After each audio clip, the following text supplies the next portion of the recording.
Buenos días desde la cueva de San Ignacio. Después de los diálogos de Jesús con Nicodemo, nos puede sorprender encontrarnos hoy con la multiplicación de los panes del Evangelio de Juan, en este contexto pascual. Pero hay tres detalles que nos revelan esa proximidad. En primer lugar, dice que la Pascua estaba próxima. Después Jesús se sienta en compañía de sus discípulos y se parte el pan. Por tanto, estamos ante el relato eucarístico del Evangelio de Juan, el que es el legado de Jesús, el que es ese paso de muerte a vida plena, tal como lo describe Juan. Nos encontramos entonces ante una situación de crisis sanitaria y de alimento. Hay mucha gente que está siguiendo a Jesús, muchos enfermos, y no tienen con qué darles de comer. Jesús lo ve e interpela a sus discípulos diciéndoles: ¿cómo vamos a darles de comer a tanta gente?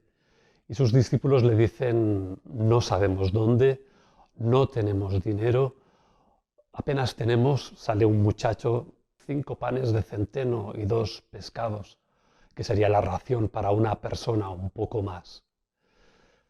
Señor, no podemos, ¿no? ¿Cómo podríamos para alimentar a tantos? Y es allí donde Jesús toma la iniciativa y hace ese signo eucarístico hecho de 3 verbos: tomar, agradecer, repartir.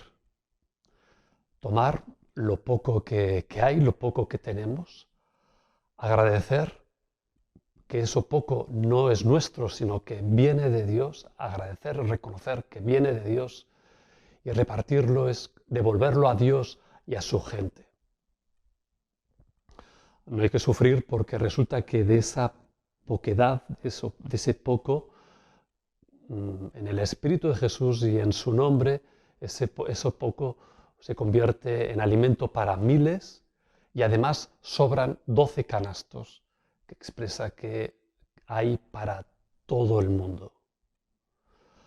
La reacción de los que están allí es querer nombrar a Jesús como rey.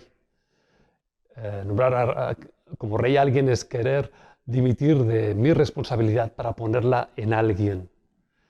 Y no, la responsabilidad va a ser de aquellos que han asistido a ese gesto eucarístico.